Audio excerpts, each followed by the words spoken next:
नमस्कार दोस्तों, आज की हमारी कहानी आपको अच्छी लगे तो प्लीज़ मेरे चैनल को सब्सक्राइब करें और वीडियो को लाइक करें। मधु, जिसकी शादी 1 महीना पहले ही हुई थी, लेकिन उसे देखकर ऐसा लगता ही नहीं, क्योंकि घर में मिलने वाली डांट फटकार की वजह से वह बहुत परेशान हो चुकी थी। इस बारे में वह किसी को बता भी नहीं सकती थी, लेकिन उसकी सबसे बड़ी हमदर्द कोई और नहीं, उसकी सास थी। वैसे तो कई बार सास को सही नहीं माना जाता, लेकिन इस बार मधु की सास ने उसका बखूबी साथ दिया था।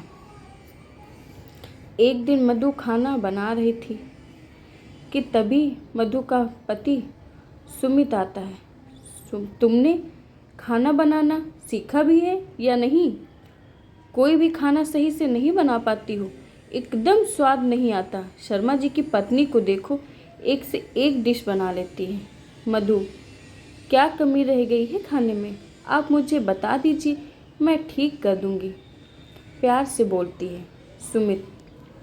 तुम्हें खाना बनाना ही नहीं आता है। तुम्हारे खाने में बहुत कमियां रहती हैं, ना सही से नमक डालती हो और ना ही मिर्च। ऐसा बोलकर सुमित खाना छोड़कर खड़ा हो जाता है और अपने कमरे में चला जाता है। दूर से ही मधु की सास यह सब देख रही थी और मन ही मन उन्हें पश्चाताप हो रहा था कि आखिर उन्होंने अपने बेटे को औरत की इज्जत करना क्यों नहीं सिखाया। लगभग 1 हफ्ते के बाद रात को सुमित और उसके पापा बैठकर ड्रिंक करते हैं, जिसे देखकर माँ कहती है, आप लोग क्या कर रहे हैं? पहले की बात और थी, लेकिन अब तो घर में बहू आ गई है, यह करके घर की शांति भंग ना करें। सुमित के पापा गुस्सा करते हुए बोलते हैं, तुम्हें कौन सा घर संभालना आता है कि तुम चली घर की जिम्मेदारी उठाने? चुपचाप यहाँ से चली जाओ। यह बातें सुमित की माँ को अच्छी नहीं लगती, क्योंकि अब घर में बहू के आने से माहौल सही रहना ज़रूरी है। कई बार ऐसा होता था कि ड्रिंक करने के बाद सुमित और उसके पिताजी को होश ही नहीं रहता और दोनों अस्त व्यस्त पड़े रहते।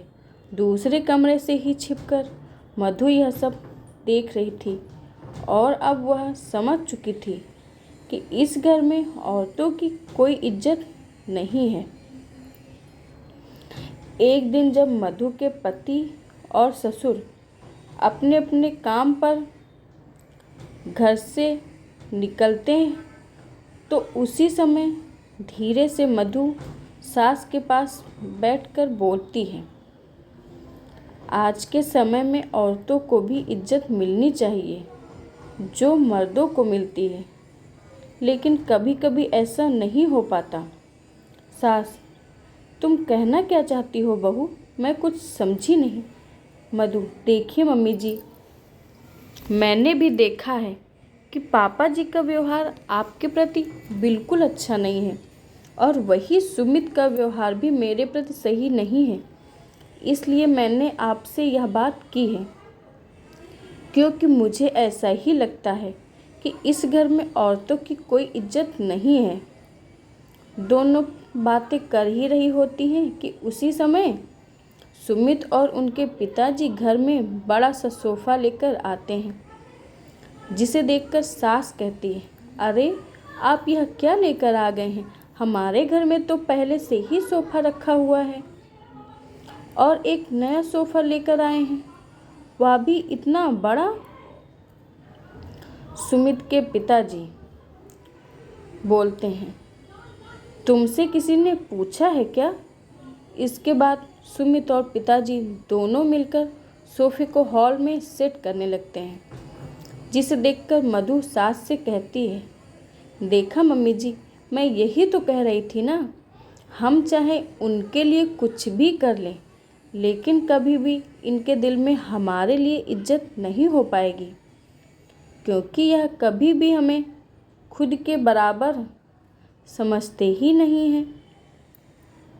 मधु की सास अब सब कुछ समझ चुकी थी कि मधु क्या बात करना चाहती है मधु की सास को अपना समय याद आ गया जब वह नई नई बहू बनकर आई थी, और तभी उनकी सास ने भी उन्हें ताना मारते हुए कहा था कि पता नहीं यह कैसे हमारा घर संभालेगी, इसे तो कोई काम करना आता ही नहीं है।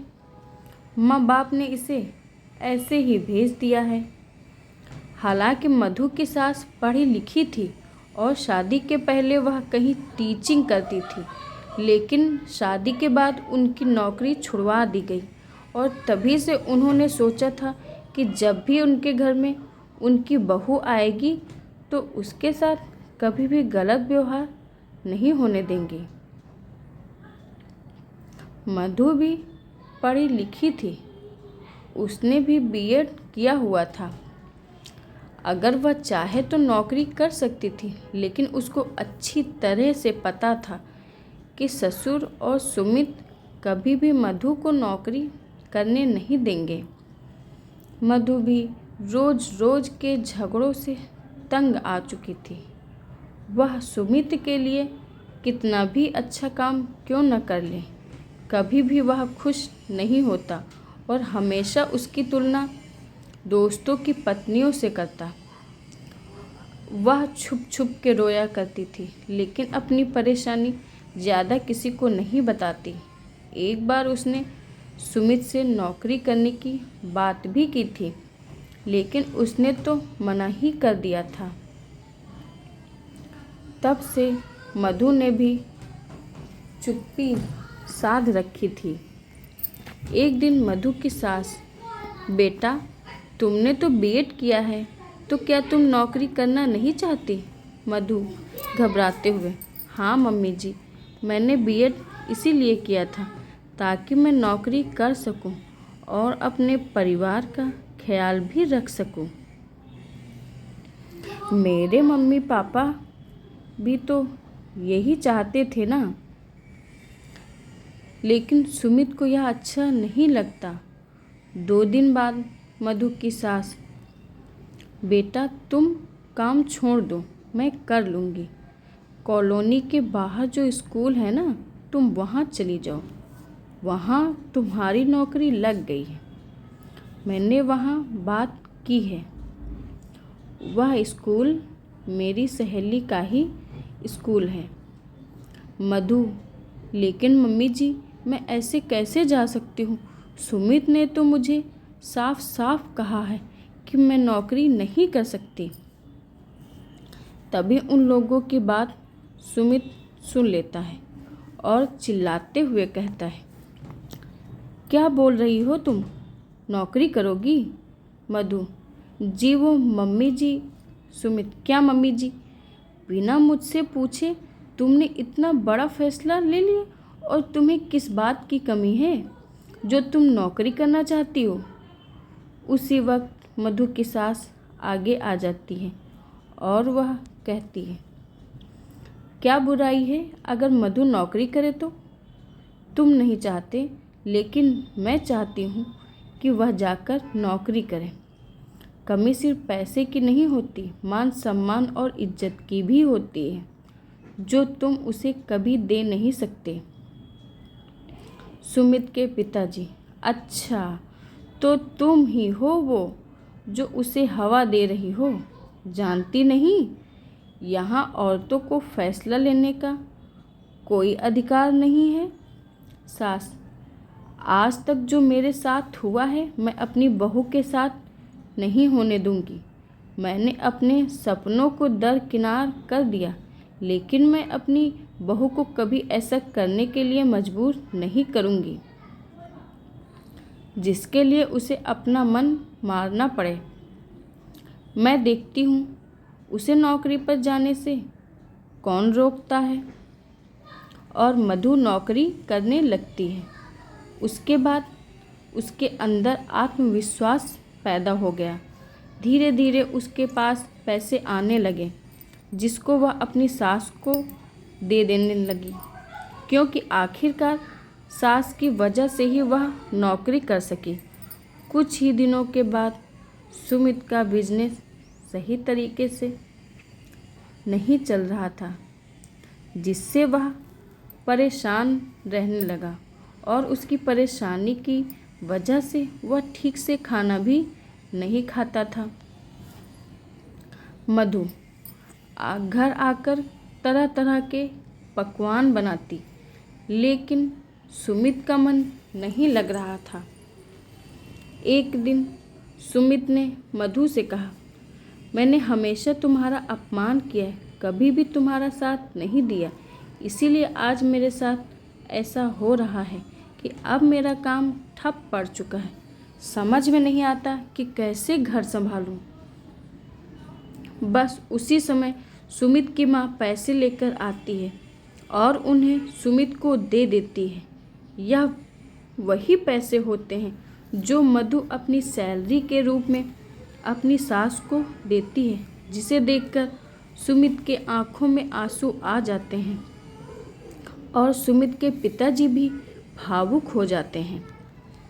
पिताजी, सुमित की माँ, तुम भी कभी नौकरी करना चाहती थी, लेकिन मैंने कभी साथ नहीं दिया और आज वही सब मैंने अपने बेटे को भी सिखाया। लेकिन तुम्हारी बदौलत हमारी बहू आज अपने पैरों पर खड़ी है और हमारे लिए मेहनत कर रही है, जो वह कर सकती है। मुझे अपनी बहू पर गर्व है। मधु, मुझे तो इस बात की खुशी है कि आज आप दोनों की नज़रों में मेरी और मम्मी जी की भी इज्जत बराबरी से हो रही है, जिसके हम हकदार थे।